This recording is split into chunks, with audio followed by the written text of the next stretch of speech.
goal is the house. And we talked about how being a car makes up the house, how the Aleph, which is represents Yah, the Aleph Bet Ab, who is Yah, is the head of the house, and how we make up the walls of the house. We're living stones being built together. We make up the walls of the house, and then the Dalet is the door. We know that Yahusha is the door. He's the entrance way into the house. So we looked at that picture last week, and so what we're talking about now, we're seeing how the goal is for that house, for that community. You know, it put in a couple of different contexts. We're a house, an actual family, a house being built together. Another picture is when you look at the sheep, where the sheep are, they're in the same kind of thing where they're walled in, and then the shepherd is at the entrance of the door, and we know that he is the shepherd that's protecting the door of the sheep, and he considers us the sheep. So that's another picture. We also have that we're being built together as living stones as a temple. So we're being built together as a temple. So all of those are different pictures with the same connotation, the same meaning. And Yah's building us together to be that. So let's go to John chapter 11.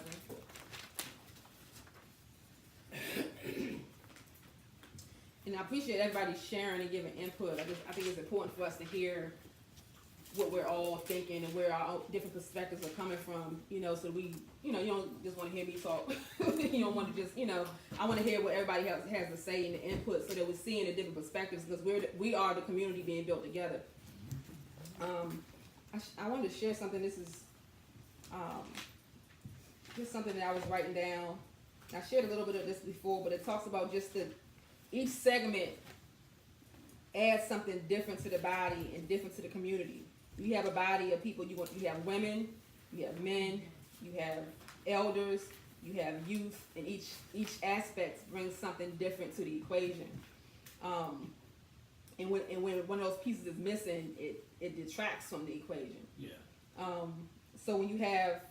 So Jessica kind of hit on a little bit. Women bring a sense of warmth, a sense of nurturing, a sense of wisdom, insight, attention to certain details. Those are things that women naturally usually bring to the equation. So if you have an environment where there's a lot of women, you're going to see all those elements taking place, typically. True. When you have men present, men bring protection, they bring structure, they bring a sense of order, they carry knowledge, they bring direction. So when there's a lot of men present, you get those elements in play. When you have elders bring maturity, they bring oversight, they bring wisdom, they bring stability. So when there's elders in the midst, you get that element in place. And then when you have youth bring energy, they bring movement, they bring progression, they bring passion, they bring fun, in a sense of, in looking at them, you see a sense of legacy. There's the continuation. So we need all the pieces working together to build a balanced and a fruitful community. We have all of that working together. You have a balanced community, and you are able to get the fruit of all those elements working together. When one segment dominates, it creates an imbalance. Listen to this. When one segment dominates, it creates an imbalance that may not be realized by that segment. So let's say one of those segments dominate. And I've been in different environments where I've been in environments where the men dominated. I've been in environments where women dominated, where elders dominated, where youth dominated. And whenever you have that going on, when one segment dominates, it creates an imbalance that may not be realized by that segment. Meaning that group doesn't realize that it's an imbalance usually. If it's mostly women and we just, flowing in our stuff, we're comfortable, we like it. But if it's one man in the room, or if it's mostly elders and it's one young person in the room, the young person will feel like, okay, you feel it, you know what I mean? So that person will feel it, but the segment that's dominating doesn't feel it. So when one segment dominates, it creates an imbalance that may not be realized by that segment, but it's felt deeply by all the other segments that aren't represented. That's good. So we have to create a space that welcomes and invites the underrepresented segments. So first of all, we have to create a space that welcomes and invites the underrepresented segments. So it's just something to be conscious of, like that whenever there's a dominant group, being conscious that there's we want the whole community to be able to come together and to feel comfortable. So creating a space that welcomes and invites all the underrepresented segments. And the dominating segment must endure the discomfort of the shift. Sometimes there's a shift that has to take place. So let's say there's mostly women in the environment, and then men come in. First of all, we got to create a space that's comfortable for them to want to come in. You know, that's not just.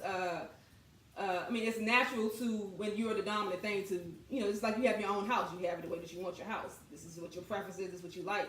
But to say if you invite a roommate in or somebody comes to live with you, you might have to say, okay, well, I like everything pink. I like hot pink everywhere. But, you know, they might not want to see hot pink in the kitchen and everywhere else. So maybe I'm going to tone this down a little bit, you know, so there's a welcoming space for them to be able to come in. So being able to create a space that welcomes and invites that segment.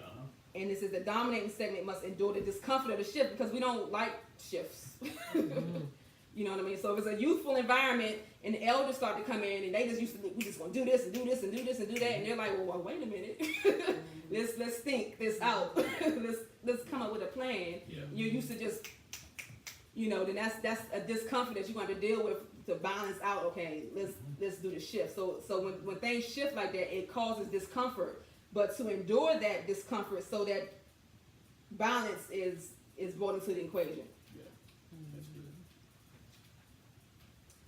The underrepresented segments have to see environments where they are not represented as an opportunity to join with and bring balance to the missing part of their community.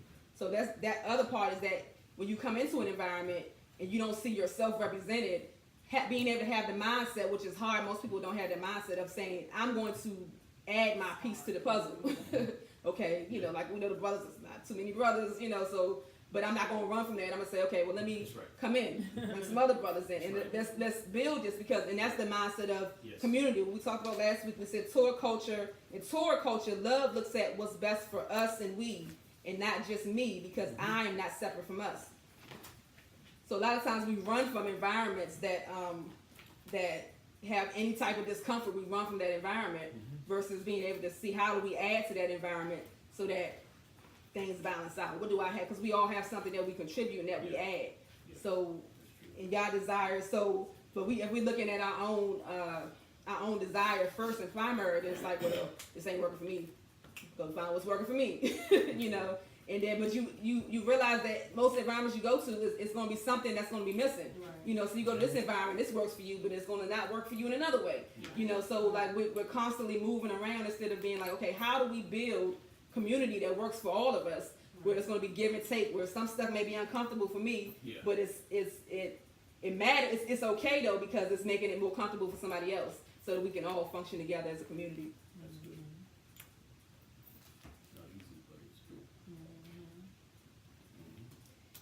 Impatience has no place in the growth and cultivation of life or fruit. We talked about, we talked about the comparisons of fruit and harvest and things growing. And when something is growing, when it comes to actual fruit and vegetation and things, it requires patience to undergo that process. Like you just cannot rush it. It's going to take the time that it's going to be necessary for it to grow. And that's the same thing in the life of. In our growth and in the cultivation of community life, it requires patience to be able to endure that process. It said it only aborts the process and stunts the growth at best and stops it altogether at worst. So to be impatient aborts the process and it stops the growth, and then you end up starting all over again. We can only nurture growth and create the environment for natural maturation of what is already inside the seed. So if there's a seed, you can only nurture the environment. Like you can't do anything. Everything that's necessary for it to grow into what it's going to be is in that seed already. You can't do anything but put it in the ground and nurture it. Make sure that the ground stays fertile. It has, water in it, that it's in the sun. All you can do is cultivate that environment. And the same thing in growing community. All you can do is cultivate the environment and allow it to naturally grow, and to not allow impatience to abort the process. So we can't speed up the process. We just have to wait, nurture it, and see what manifests. Amen.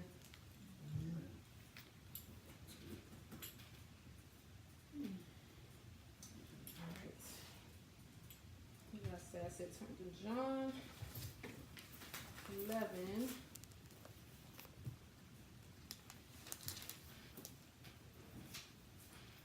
So we talked about we talked last week about how they were under the Roman Empire, how we're still under that empire, and how these things are how there's an opposition. And the kingdom of Yah is a threat because the principles of the kingdom of Yah are diametrically opposed to the world powers and the way that the kingdom operates. John 11, this is the verse I was looking for last week. John 11, verse 45. So this is Yahusha. This is right after Yahusha. He had just raised Lazarus. So Lazarus, this is where Lazarus had died. He raised Lazarus. And in verse 45 it says, therefore many of the Yehudim who had come to Miriam and had seen what Yahusha did believed in him. So a lot of people after this, they started believing in Yahusha. And it said in verse 46, but some of them went away to the Pharisees and told them what Yahusha did. So the chief priests and the Pharisees gathered a council. So these chief priests, these religious leaders, they gathered a council and said, what shall we do? Because this man does many signs. If we let him alone like this, they all shall believe in him, and the Romans shall come and take away from us both our place and nation. So we talked about this last week, how he was saying that the Romans, under the Roman rule, the Yehudim, they still had a level of autonomy. They still were able to operate. The religious leaders had some kind of space to be able to operate and do what they were doing. The Romans didn't completely, they didn't get involved in those things. So they still had a certain amount of autonomy. But these religious leaders are saying, the chief priests and the Pharisees, they're saying, if we leave him alone like this, they're all going to believe in him, and the Romans shall come and take away from us both our place and our nation. So if they start to rise up and they start to come up under this belief of what Yahushua, this gospel that he's profession of the kingdom, we let him keep going with this counter kingdom, then the Romans going to come and shut us down. So it says, in one of them, Caiaphas, being high priest that year, said to them, you know not, neither do you consider that it is better for us that one man die for the people than that the entire nation should perish. But he did not say this from himself, but being high priest that year, he prophesied that Yahushua was about to die for the nation. And not for the nation only, but to gather together into one the children of Elohim who were scattered abroad. So this high priest is saying, he's understanding what's going on. So they have their own agenda. They're like, okay, it's better for him to die, and so that the Romans don't come and take our kingdom away from us. So they're saying, so from their perspective, it's like, let him die, and then we can keep our kingdom, because we let him keep going, and these people keep spreading and keep adding to them, and this is going to cause us all to go down. So let him die, and we can keep going on as normal. We can keep the status quo going. But not understanding that he's actually prophesying what is actually, like, Yahushua is going to die for the nation. But for a different purpose. Yeah. He's dying so that it said that Yahushua is about to die for the nation, and not for the nation only, but to gather together into one the children of Elohim who were scattered abroad. So they're saying it right here that he's going to die for the nation. All of those who are the children of Yah who are scattered abroad, he's going to bring them back together into one. Yes. So we read in Acts last week about how they after the Spirit came down on them, and they began to come together in community, and they began to have everything in common as one. They sold all their belongings and took the money, put it at the apostles' feet, and the apostles would distribute it so that everybody had enough. It wasn't anybody that had too much or too little, but everybody had enough. And this began to grow. We talked about how that was counter to how the other kingdom, how the Roman Empire and all these empires that we live in operates. It's all about capitalism and who can make the most, and who can get the highest, who can climb the ladder, and it's about whoever I leave behind in the dust doesn't matter. Mm-hmm. So this kingdom that was counter to that was like, no, we are a wall being built together. Mm-hmm. We are a house, so we make sure that everybody in the house has what they need and is sufficient. Mm-hmm. So we see here where they weren't for this, so they said we have to kill Yahushua so that this doesn't happen. But it's in Yahusha that we are Ricard. He's bringing us back to one, as we are one in Him. So let's turn to Zechariah chapter 10.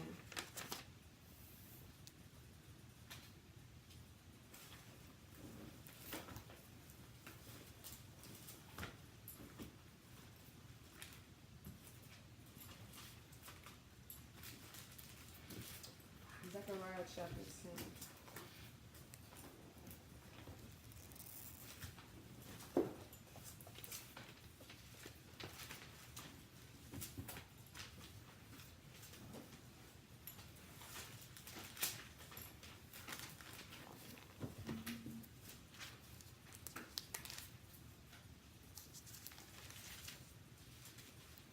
Start at verse 1. It says, ask Yahuwah for rain in the times of latter rain. Yahuwah who makes storm clouds, and He gives them showers of rain, the plants in the field to everyone.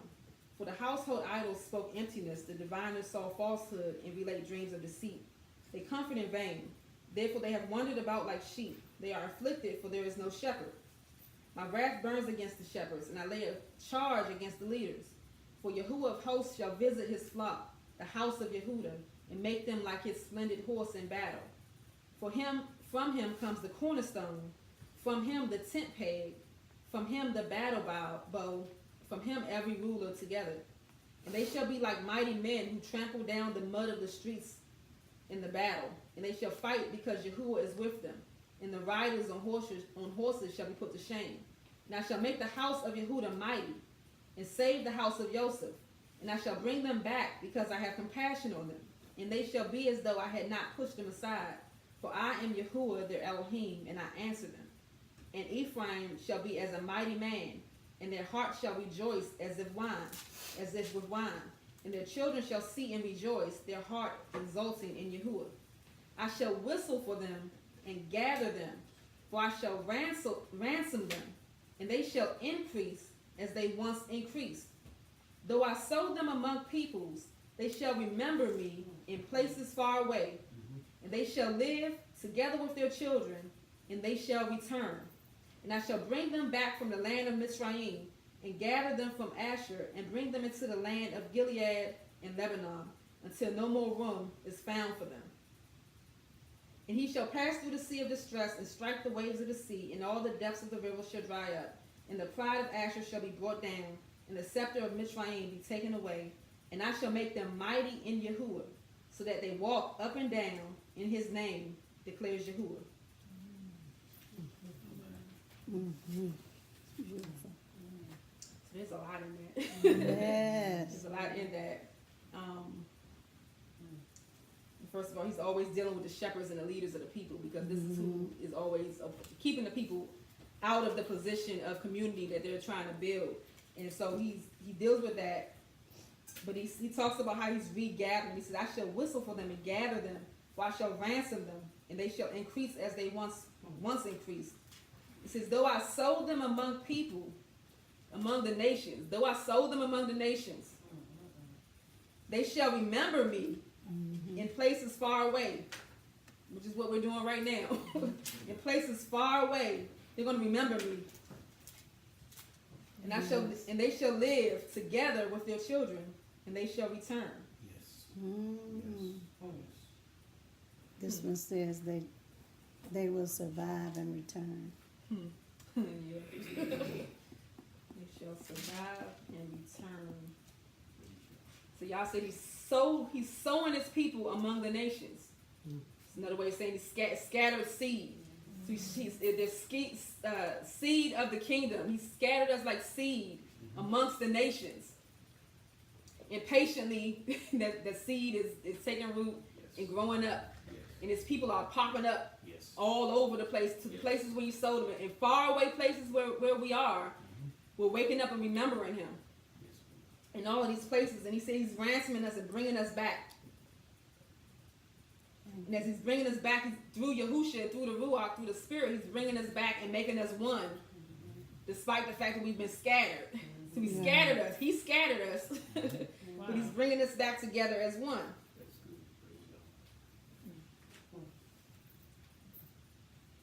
Go to Ezekiel chapter 37.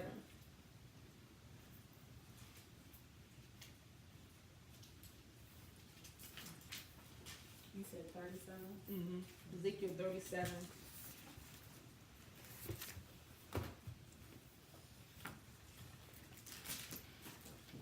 Verse 15.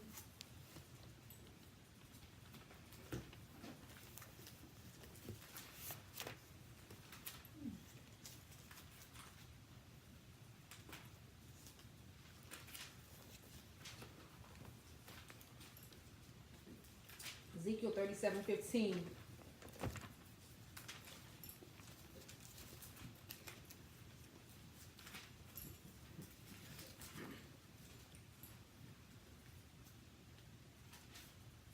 And the word of Yahuwah came to me, saying, And you, son of man, take a stick for yourself and write on it, for Yehuda, and for the children of Israel, his companions. Then take another stick and write on it, for Joseph, the stick of Ephraim, and for all the house of Israel, his companions. Then bring them together for yourself into one stick, and they shall become one in your hand. And when the children of your people speak to you, saying, Won't you show us what you mean by this? Say to them, Thus said the Master Yahuwah, See, I am taking the stick of Joseph, which is in the hand of Ephraim, and the tribes of Israel, his companions, and I shall give them unto him with the stick of Yehuda, and make them one stick, and they shall be one in my hand. And the sticks on which you write shall be in your hand before their eyes. And speak to them, thus said the Master Yahuwah, See, I am taking the children of Israel from among the nations, wherever they have gone, and shall gather them from all around, and I shall bring them into their land, and I shall make them one nation in the land, on the mountains of Israel, and one sovereign shall be sovereign over them all, and let them no longer be two nations, and let them no longer be divided into two reigns, two kingdoms. They shall no longer defile themselves with their idols, nor with their disgusting matters, nor with any of their transgressions, and I shall save them from all their dwelling places in which they have sinned, and I shall cleanse them, and they shall be my people, and I be their Elohim. While the weed, my servant, is sovereign over them, and they shall all have one shepherd, and walk in my right rulings, and guard my laws, and shall do them. And they shall dwell in the land that I have given to Yaakov my servant, where your fathers dwelt, and they shall dwell in it, they and their children, and their children's children forever, and my servant David be their prince forever. And I shall make a covenant of peace with them, an everlasting covenant, it is with them. And I shall place them and increase them, and I shall place my set apart place in their midst forever. And my dwelling place shall be over them, and I shall be their Elohim, and they shall be my people. And the nations shall know that I, Yahuwah, am setting Israel apart, when my set apart place is in their midst forever. Yes. Amen. So again, Yah is saying, I'm bringing them, I've scattered them, they become scattered, I'm bringing them back together into one. So this oneness is prophetic. It's the fulfillment of prophecy. It's the fulfillment of the word of Yah. And Yah is bringing it to pass. And we're seeing it before our eyes. And what a privilege it is to be able to become one when we've been scattered. Amen. And in us being, and we're going to a few scriptures tonight. So go to 1 Samuel chapter 8.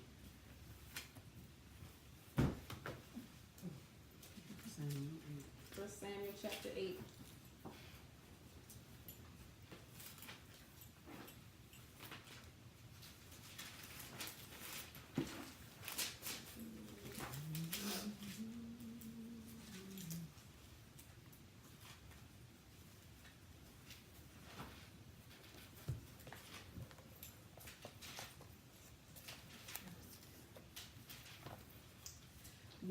Wanting to be like the nations is part of why we're in this situation of having to deal with the oppression of the nations. 1 Samuel 8, verse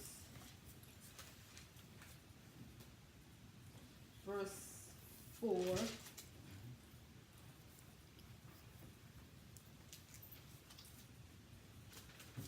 I'll start at verse 1. And it came to be when Shemuel was old, he made his sons rulers over Israel. And the name of his firstborn was Joel, the name of his second, BatYah, rulers in Beersheba. But his sons did not walk in his ways, and turned aside after own gain, and took bribes, and twisted right ruling. And all the elders of Israel gathered together and came to Shemuel at Ramah, and said to him, Look, you are old, and your sons do not walk in your ways. Now appoint for us a sovereign to rule us like all the nations. The sovereign is a king, to rule us like all the nations. For the word was evil in the eyes of Shemuel when they said, Give us a king to rule us. So Shemuel prayed to Yahuwah, and Yahuwah said to Shemuel, Listen to the voice of the people and all that they say to you, for they have not rejected you, but they have rejected me from reigning over them. According to all the works which they have done since the day that I brought them up out of Mizraim, even to this day, forsaking me and serving other mighty ones. So they are doing to you today. So they are doing to you. And now listen to their voice, but you shall certainly warn them and shall make known to them the ruling of the king who does rule over them. And Shemuel spoke all the words of Yahuwah to the people who asked him for a king, and said, This is the ruling of the king who does reign over you. He shall take your sons and appoint. So he's telling him, this is what's going to happen when you're going to put it. You want a king like the nations had. This is what's going to happen. He shall take your sons and appoint them for his own chariots, and to be his horsemen, and they shall run before his chariots, and appoint commanders over his thousands and commanders over his 50s, or to plow his ground, to reap his harvest, to make his weapons and equipment for his chariots. And your daughters he's going to take to be perfumers and cookers and cooks and bakers. And the best of your fields and your vineyards and your olive trees he is going to take and give them to his servants. And 1/10 of your grain and your vintage he's going to take and give it to his officers and servants. And your male servants and your female servants and your best young men and your donkeys he's going to take and use for his own work. 1/10 of your sheep he's going to take, and you are to be his servants. And you shall cry out in that day because of your king whom you have chosen for yourselves. But Yahuwah is not going to answer you in that day. However, the people refused to listen to the voice of Shemuel and said, No, but let a king rule over us. Then we shall be, we also, like all the nations, and our king shall rule us and go out before us and fight our battles. Yep, they asked for it. So he told this back to Yah, and Yah allowed them to have a king. So Yah pretty much told them, this king is going to oppress you. Yep. This king is going to oppress you. He's going to take the best of everything that you have for his own benefit. And they said, hey, we want a king. We want to be like the nations. We want to be like how they are. And so Yah allowed this. And yes, he did. You'll see all through the book of 1st and 2nd Kings that this is how it happened. To the point where the kings were wicked. So because the kings were wicked, it caused the people to fall astray. Yep. So now it caused the people to be divided. So under Solomon, the kingdom was divided. We just saw where Yah was bringing it back together. But under the King Solomon, the kingdom was divided. And now the people were not only just falling. Not only did they fall into sin, but now they were being oppressed economically. So the rulers and the leaders weren't doing what they were supposed to do to take care of the people. So all of this is going on. There's no right ruling. There's no righteousness. There's no right judgments happening. So this is all the things that we see throughout the books of the prophets. But y'all is saying, like, there's no right ruling. There's no righteousness. There's nobody that's judging correctly, that's judging based on Torah. You're doing it the same way the other nations are doing it, in ways that are oppressing the people.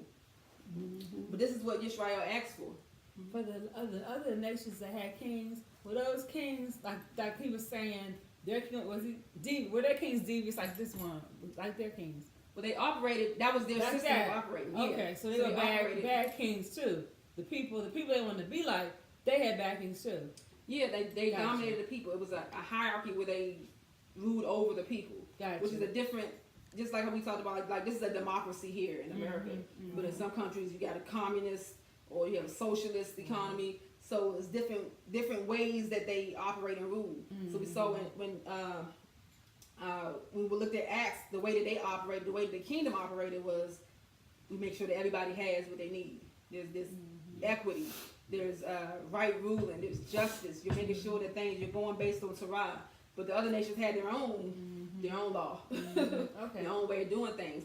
So it started off with us, our kings being wicked, and y'all allowing that to the point where until y'all allowed us to become captive to other nations, now we're up under their rule, and whatever their system is, now we're up under that. And that's where we're still at right now, where we're under the ruling of another nation. Can I just add something? See, we had judges, and Yahweh was our only king. But here they started craving other kings, and the only other kings that existed were wicked. So the king that they wanted a king, they got this king that, as we go on, we'll see. But it says here, it's prophesied what that king would do, and that's what he did. And that's who wound up being the enemy of David for no reason. He was jealous of David. So, Right, and he wanted to kill him. But before that, we had judges. But they no longer wanted that. Judges. They wanted what the world had. the world had kings like that. Thank you. And they rejected Yah. Yeah, they rejected him. Rejected His him way. altogether? Wow. Crazy. Turn to Matthew chapter 23.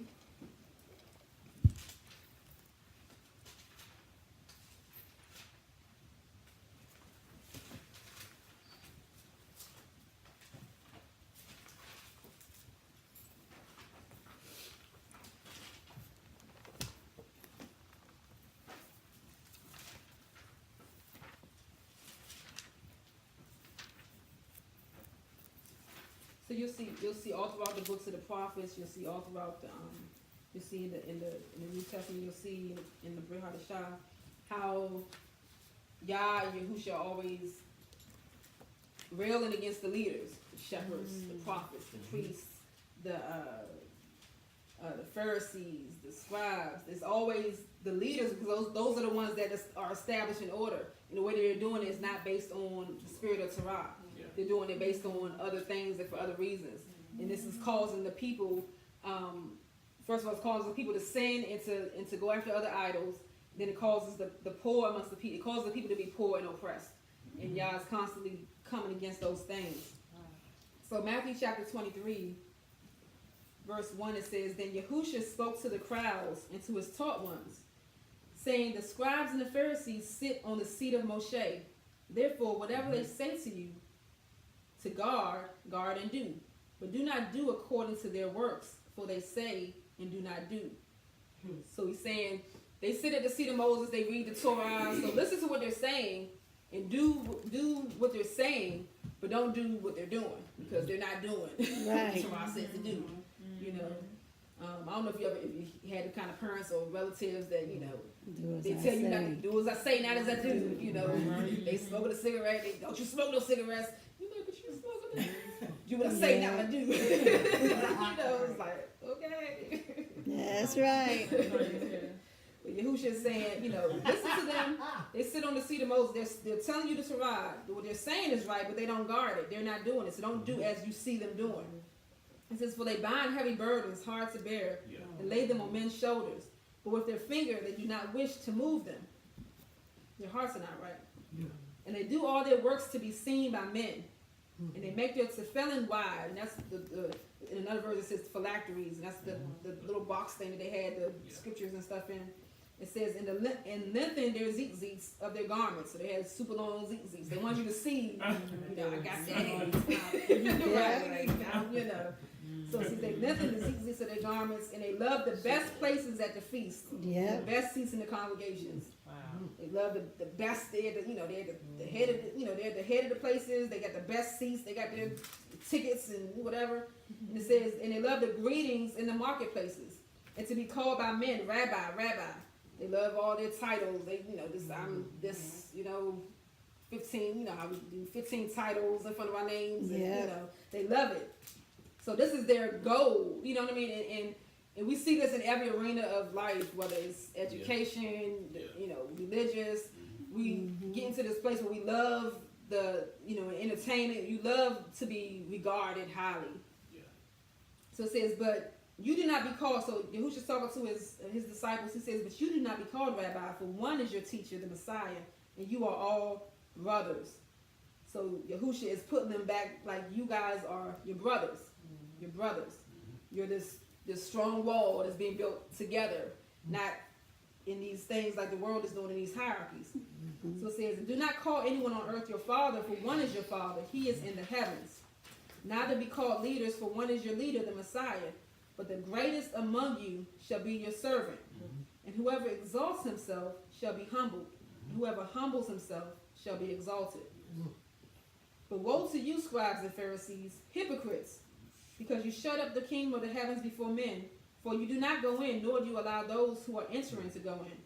So they stopping people. They're blocking the way from those who are trying to get in, because before you can get to Yarah, you're encountering all this other stuff, and they never even make it in.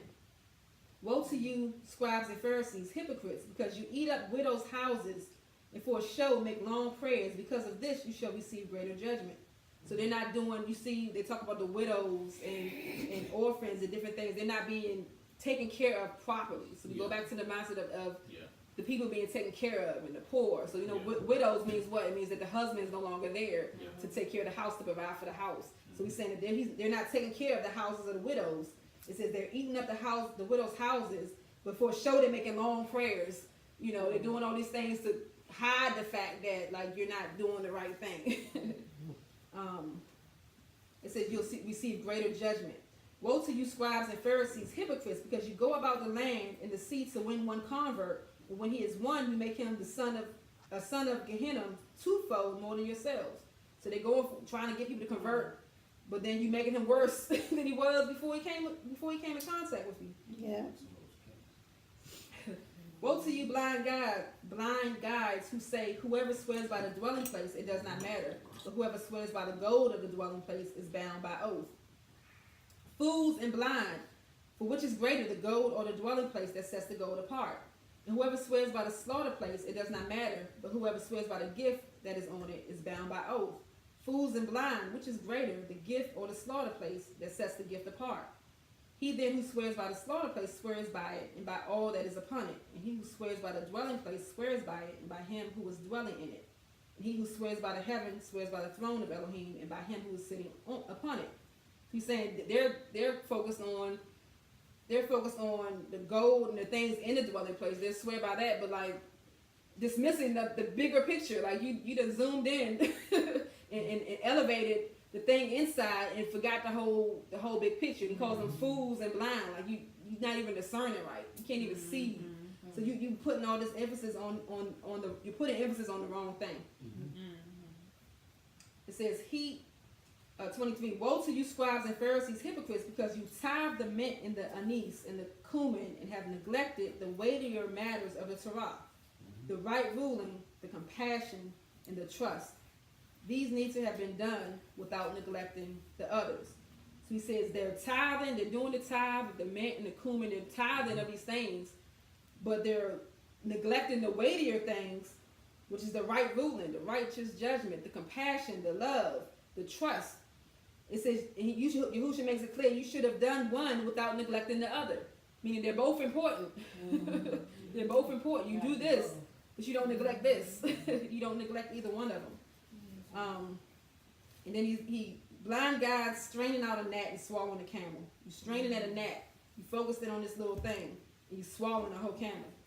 Woe to you, scribes and Pharisees, hypocrites, because you clean the outside of the cup and dish, but inside they are filled with plunder and unrighteousness.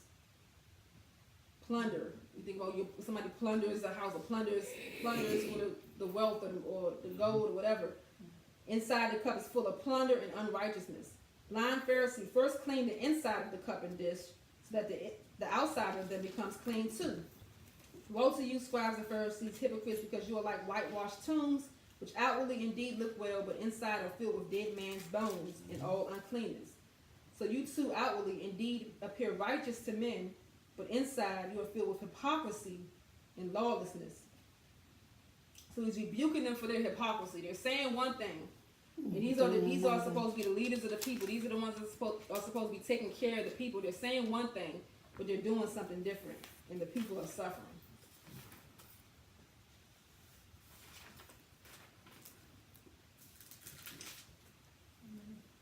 Why did the Most High destroy Sodom and Gomorrah? Come on, y'all. Y'all know that. Because of the wickedness. So because of the wickedness. Was it their wickedness? What was their specific sin? What did y'all consider to be the sins of Sodom and Gomorrah? Okay. There were also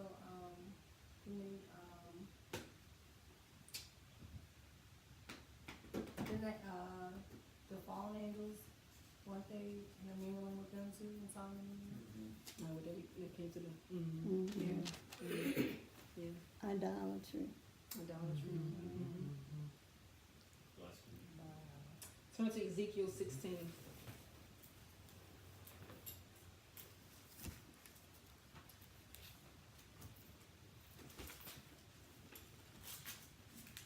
Ezekiel chapter 16.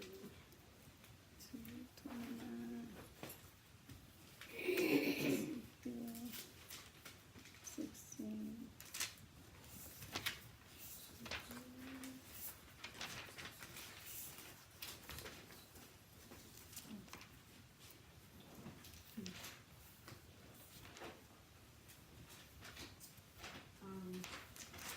Ezekiel 16, we'll start at verse 48. So this is the Most High in the middle of a rebuke to our people again. It says, "As I live, declares the Master Yahuwah, neither your sisters Sodom nor your daughters have done as you and your daughters have done." So he's saying that you guys have done more wickedly than Sodom and Gomorrah. It says, verse 49, "See, this was the crookedness of your sister Sodom. See, she and her daughter had pride, sufficiency of bread, and unconcerned ease, and she did not help the poor and needy. And they were haughty and did abomination before me, and I took them away when I saw it. And Shimron did not commit half of your sins, but you have increased your abominations more than they. And by all the abominations which you have done, you have made your sisters seem righteous." That's something. Sure. Can I read this interpretation? Mm-hmm. As I live, it is a dedication of Yahweh. Your sister Sodom with her daughters have not done as you have done, you and your daughters. Behold, this was the iniquity of your sister Sodom, pride, gluttony, and careless ease. So had she and her daughters, and she did not strengthen the hand of the poor and needy. So they were haughty and committed abomination before me. Therefore I removed them when I saw it. So they, in today's time, we focus on the immorality and what was going on, but that was just the fruit of Right. the end fruit of everything else that was going on. Immorality typically comes out of ease. When you have a lot, when you have plenty, and immorality usually comes up out of that. So that was just the end result of that idleness. But the Most High was concerned. What made him destroy them? He said that they had pride, and they had sufficiency of bread. And the Apostle wrote to say gluttony. So they had enough. They had more than enough. And they had unconcerned ease. They were at ease. They weren't concerned about what was going on with anybody else. We have ours. We have ours. She did not help the poor and the needy. So that's why, this is what the Most High said, why he said, when I saw this, I took him away. The Most High couldn't stand to see it anymore. So that is powerful. Yes. And then this is in the midst, but he's bringing this up in a rebuke to our people. Yes. Saying that we make them seem righteous. And that's Wow. So that means during our time, we were doing worse as far as not having enough and not being concerned about what was going on Yes, with others, around us, yeah. people around us. We weren't concerned for our neighbor, our brothers and sisters who are his people. Mm-hmm. You know, what they were doing during this time was worse than what God destroyed Sodom and Gomorrah for. Mm-hmm. So we're looking at this stuff to see what is Yah's concern, where is his heart, what is he looking at, and what is his goal in bringing us back together. Why is it as soon as the Spirit came in Acts chapter 2 and chapter 4, and if you guys, those who weren't here, go back and read, it's on the paper, the verses are on the paper, Acts chapter 2 and chapter 4, you know, why is it the first thing they started doing was selling all their stuff and taking the money and laying it so that they could be divided equally among the people and making sure everybody had enough and everybody had what they needed to have. So this is the first thing that we start to see happening when the Spirit came. Mm-hmm. This is what started happening. Yes. When y'all started gathering them back together in Yahushua, this is what started happening. This is what the overflow of the Spirit led them to do. Mm-hmm. Amen. No, I thought you were asking a question I was going to answer.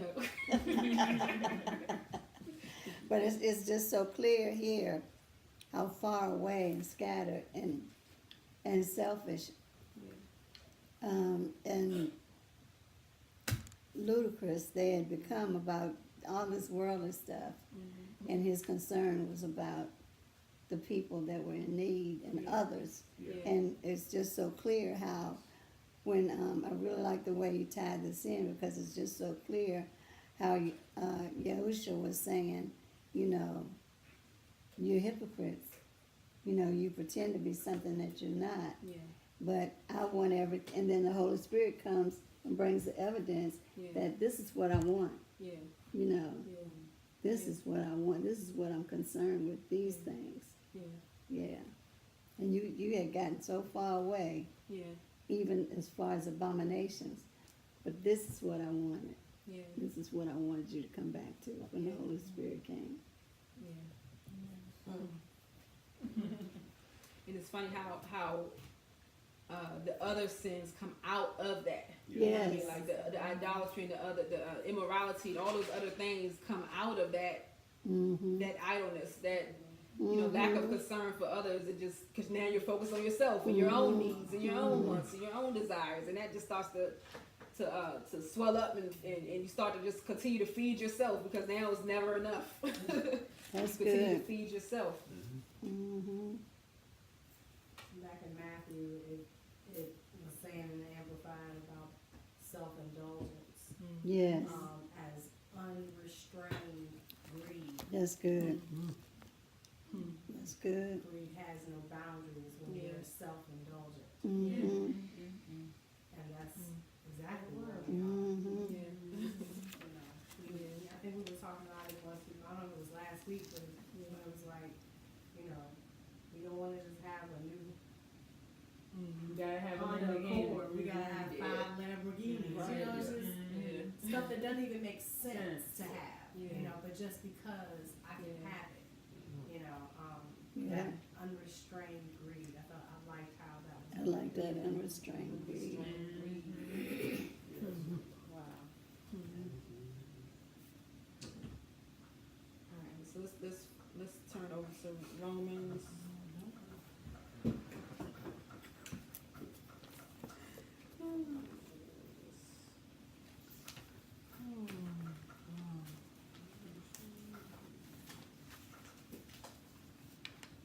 Romans chapter.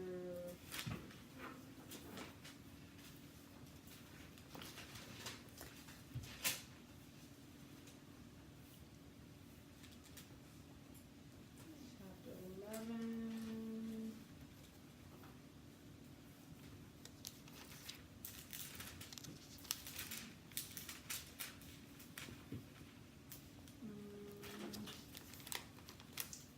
Chapter 12. Chapter 12. Verse 9. We know we've been in Romans chapter 12 talking about our bodies being a living sacrifice and All of being us. conformed to the being transformed by the renewing of our mind. Amen. So this is what we've been talking about. We talked about the gifts and everything. So verse 9 it says, let love be without hypocrisy. So we just talked about a whole lot of hypocrisy. and how Yahushua was saying, woe to the hypocrites and all those things. So this is saying, let love be without hypocrisy. Shrink from what is wicked, cling to what is good. In brotherly love, tenderly loving towards one another, in appreciation, giving preference to each other.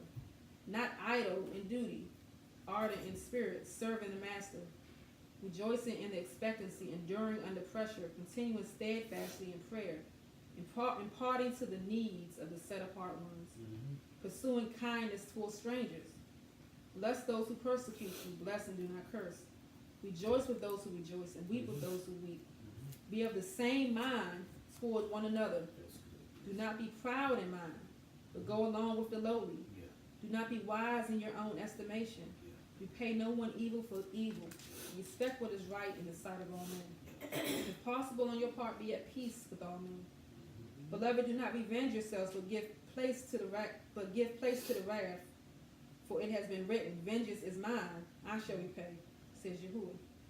Instead, if your enemy hungers, feed him. If he thirsts, give him a drink. For in so doing, you shall heap coals of fire on his head. Do not be overcome by evil, but overcome evil with good. You know, it just stuck out to me that verse says, if your enemy hungers, feed him, and if he thirsts, give him a drink. In doing so, you'll heap coals of fire on his head. We take that verse out. We take the heaping coals out, and we talk to people like, you know, bless you. You know, somebody make you mad, bless you. You know, we say something to them, you know, we like, I'm heaping coals on their head. You know what I mean? But this says, feed them.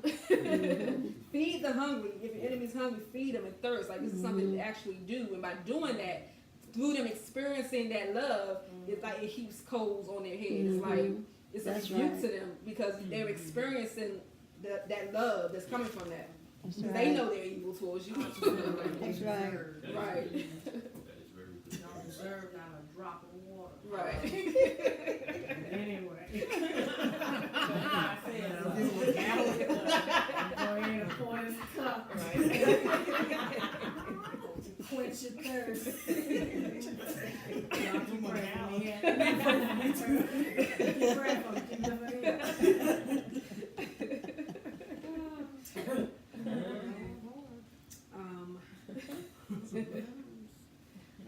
13, go down to verse 8. Owe no one any matter except to love one another. For he who loves another has filled the Torah. Yes. For this, you shall not commit adultery, you shall not murder, you shall not steal, you shall not bear false witness, you shall not covet. And if there is any other command, it is summed up in this word, you shall love your neighbor as yourself. Love does no evil to a neighbor. Therefore, love is completion of the Torah. And do this, knowing the time, that it is already the hour for us to wake up from sleep. For now our deliverance is nearer than when we did believe. The night is far advanced, the day has come near. The night is far advanced. I mean, it's not 9 p.m., 10 p.m., 11. It's around 4 a.m. It's still dark, but it's around 4 a.m. and the sun is getting ready to come up soon. So he says, the night is far advanced. The day has come near. So let us put off the works of darkness and let us put on the armor of light. Let us walk becomingly as in the day, not in wild parties and drunkenness, not in living together in indecencies, not in fighting and envy, but put on the Master Yahushua Messiah and make no provision for the lust of the flesh. And receive him who is weak in the faith, not criticizing his thoughts. One indeed believes to eat all food, but he who is weak eats only vegetables. And this next little section here, what he's talking about is, he's talking about food, and he's going to talk about days. And what he's talking about is those who eat, there are some who only eat vegetables and don't eat meat because of the meat being sacrificed to idols and them not knowing. So some of them were like, well, some of them were like, you know, for conscience sake, I'm not going to eat meat at all because it's in the marketplace, it's in a common place, and I don't know if it was sacrificed to idols. So some of them would eat it anyway because they didn't know, so they ate it. Some of them decided we're just going to eat vegetables because we don't want to take that chance. And then the next section, they're getting ready to talk about days. So I said it to say they're not talking about clean and unclean meat. So a lot of people Right. take this verse and say, well, Yeah. you know, it's clean. No, they're not. They're talking about clean meat, but some don't eat it because it's been sacrificed to idols. Mm-hmm. In the next session, it talks about days, and then we're not talking about whether the days are the holy days. They're talking about days of fasting. There's certain people, they fasted on certain days, or some people say it was Monday's the day we fast, and some people, you know, so they had different times of fast. So when they're talking about that, this is the context of what they're talking about. So it says in verse 2, one indeed believes to eat all food, but he who is weak eats only vegetables. He that eats, let him not despise him who does not eat. And he that does not eat, let him not judge him who eats. Right. For Elohim received him. Who are you that judges another's servant? To his own master he stands or falls. But he shall be made to stand, for Elohim is able to make him stand. One indeed judges one day above another. Another judges every day alike. That each one be completely persuaded in his own mind. He who minds the day minds it to Yahuwah. And he who does not mind the day, to Yahuwah he does not mind it. He who eats to Yahuwah, for he gives Elohim thanks. And he who does not eat to Yahuwah, he does not eat and gives Elohim thanks. For not one of us lives to himself, and not one dies to himself. There you go. For both, if we live unto the Master. And if we die unto the Master. Yeah. Therefore we live, whether we live or die, we are the Master's. For unto this Messiah died and rose and lived again, to rule over both the dead and the living. Why do you judge your brother? Or why do you despise your brother? We shall all stand before the judgment seat of Messiah. What has been written, as I live, says Yahuwah, every knee shall bow to me, and every tongue shall confess to Elohim. Each one of us therefore shall give account of himself to Elohim. Therefore let us not judge one another any longer, but rather judge this, not to put any obstacle or stumbling block in our brother's way. It says not to judge each other, but to judge this, not to put any obstacle or stumbling block in our brother's way. I know and am persuaded in the Master Yahusha that none at all is common of itself, but to him who regards whatever to be common, to him it is common. And if your brother is grieved because of your food, you are no longer walking in love. Do not by your food ruin the one for whom Messiah died. Do not then allow your good to be spoken of as evil. So he's saying don't allow, you're doing this for your own good, but don't allow this to be spoken of as evil because you're putting a stumbling block in your brother's way by doing it. So it's not even in your food. Don't be a stumbling block to your brother. For the kingdom of Elohim is not eating and drinking, but righteousness and peace and joy in the set-apart spirit. For he who is serving Messiah in these matters is well-pleasing to Elohim and approved by men. So then, let us pursue the matters of peace and the matters for building up one another. Do not destroy the work of Elohim for the sake of food. All indeed are clean, but evil to that man who eats, so as to cause stumbling. Remember, this is not talking about clean and unclean foods. It is good not to eat meat or drink wine, nor to do whatever by which your brother stumbles. It is good not to eat meat or drink wine or to do whatever by which your brother stumbles. Do you have belief? Have it to yourself before Elohim.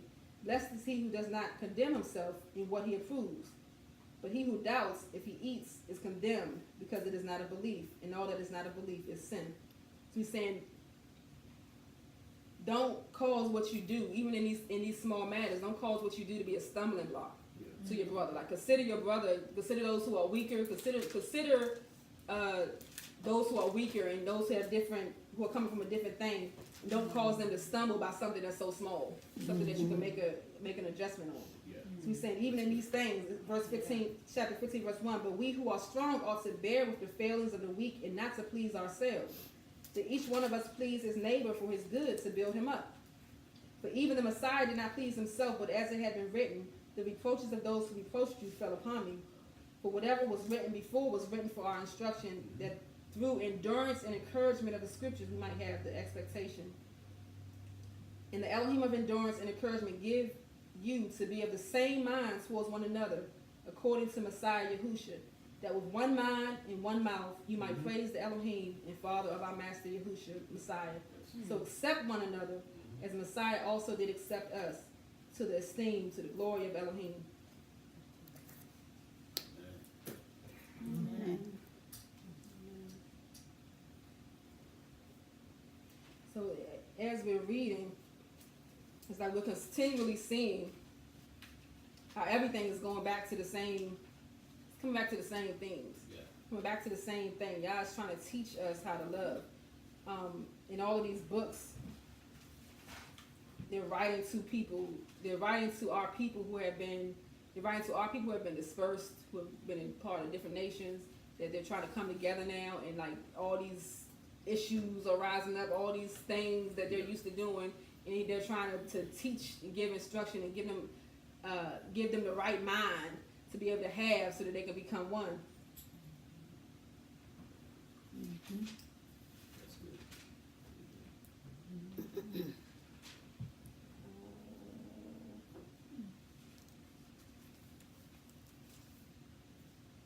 We'll end with this. Philippians chapter 2.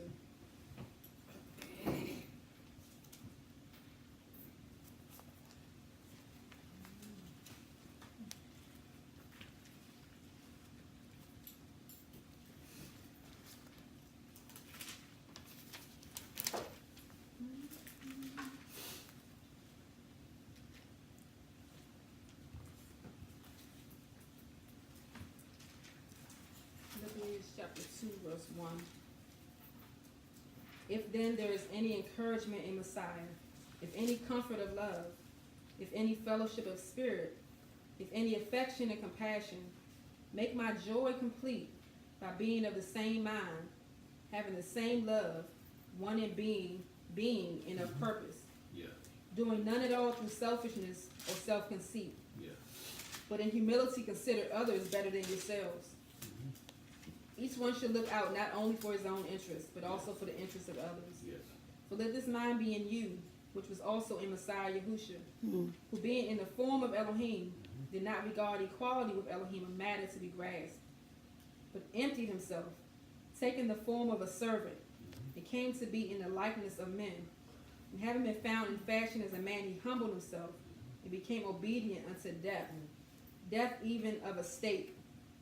Elohim therefore has highly exalted him, and given him the name which is above every name, that at the name of Yahushua every knee shall bow, of those in heaven, and of those on earth, and of those under the earth. And every tongue shall confess that Yahushua Messiah is master, to the esteem of Elohim the Father. So that, my beloved, as you always obeyed, not only in my presence, but now much rather in my absence, work out your own deliverance with fear and trembling. For it is Elohim who is working in you, both to desire and to work for his good pleasure. Do all matters without grumbling and disputing, in order that you be blameless and faultless children of Elohim, without blemish in the midst of a crooked and perverse generation, among whom you shine as lights in the world. Yeah. So it is Elohim who is working in you, both to desire and to work for his good pleasure. On Shabbat, Apostle talked about grace being the empowering presence of Yah. The empowering presence of Yah. And it's through that empowering presence that we're able to endure through the different trials, through the things that we go through. Yeah. And I think about how when Yahushua was facing death, and when he was in the garden, they said he was sweating blood, and he was going through that anguish of saying, I have to go to this death, and I don't want to. Can this cup be taken from me? And then he says, but not my will. Your will be done. And that he said it and he meant it, but that wasn't an easy thing to be able to submit to. Yeah. You know what I mean? But by the grace given to him, by the enduring, empowering presence of Yah in him, to be able to allow him to do that, Yeah. he was able to do it. So this talked about having your joy being made complete, and Yahushua said for the joy set before him, he endured the cross, he endured the stake. You know what I'm saying? So for the joy set before him. So in that moment of enduring those trials, enduring the dying to myself, to my flesh, emptying myself of my desires, dying to myself, he was able to have, because of the joy set before him of seeing us being made one, the purpose of us all being made one. For that purpose, it was a joy, which joy is the fruit of the Spirit. That's right. You forget joy is a fruit of the Spirit. Right. A fruit of the Spirit. So in that pain, in that dying to himself, there was a joy set before him. Yes. And Right. that joy was us being made one. Right. Us being whole, Yes. being made whole in him, and one Yeah. in him, and one together. Yeah. And for that joy, he endured the pain of the cross. the pain of the Yes. stake, the pain of dying to himself, to his flesh. He already walked a life of living and dying to his flesh.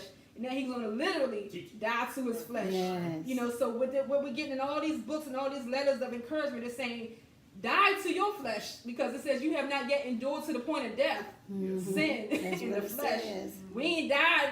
We haven't died physically. We Like saying, him. but we offer our bodies as a living sacrifice, holy and pleasing to Him, as our reasonable sacrifice for what was endured for us. Yeah. It says to find joy in dying to the little things. Right. Let me share my food with you. Yeah. Let me call you, see how you're doing. Yeah. Let me share with you. Let me pray with you. Let me Yeah. cry with you when you're crying. Let me rejoice with you when you're rejoicing. Yeah. You know what I'm saying? Let me walk with you when you're struggling. You know what I mean? So He Yes. died for us to just die to our selfishness. That's right. Just die to our little selfishness, you know, That's and right. endure that, you know, for the same Right. joy to be able to see us become one. Yes. To be able to see Yes. somebody else become one, like He's making us one. To be able to Yes. see us as a group become one. What do we have to die to? Yeah. To be able to see that That's and right. experience that joy with Him, That's so that our joy can be made complete together Mhm. in Him and with Him. Yes. Praise God. Mhm. Yes. Yes. Amen. Amen. Praise God. Praise Him. Yes. Wow. Hallelujah. Wow. Hallelujah. Excellent. So I praise God. What He's doing with us. We are a part of a prophetic movement. We're part of the fulfillment of the prophecy of the Most High Yah in Him, what He's doing with us right now. You know, so it's no Yeah. small thing. Like you talked about, us coming together, like to strategize and to. We're a part of. You know, maybe just a few of us here meeting on a Thursday night, meeting on a Shabbat, but we are a part of the fulfillment. We are those seeds that were scattered and planted that are coming up in the right time. And Yes. God patiently, we're waiting 6,000 years for these seeds to come up and sprout up and to be able to start bearing the fruit of the kingdom. Hallelujah. The fruit of the kingdom. So we're seeing this, we're partaking of this, we're eating of this right now. You know, so we're in this season, so it's no small thing. That's right. What we're experiencing right now. It's no Amen. little thing. As we take this, what God's giving us and feeding us, and we take it with us day by day. You know, when we Yes. go throughout our daily routines, and we're asking y'all to transform us. We Yes. continue to renew our minds so that we can understand and to be conformed to His image, and show us how each area of our life needs to be transformed and Right. renewed. And he's working on us, and we're working out our own salvation with fear and trembling. Right. You know, so it's no small thing, because he's working it out for His glory. Yes. He's working it out for Him to be glorified, and the kingdom is rising up right now. Yes. So He's raising us up, and as we talked about, the night is far advanced, Yes. and the day is coming very Yes. soon. You know, so y'all, I praise y'all that He's preparing us, that He has us in the right mind. He's putting us together in one mind, Yes. and making us ikad with Yes. each other and with Him, and with His house and His ways. Yes. Amen. Amen. Amen. Praise y'all. Amen. Excellent. Amen. Hallelujah for the word.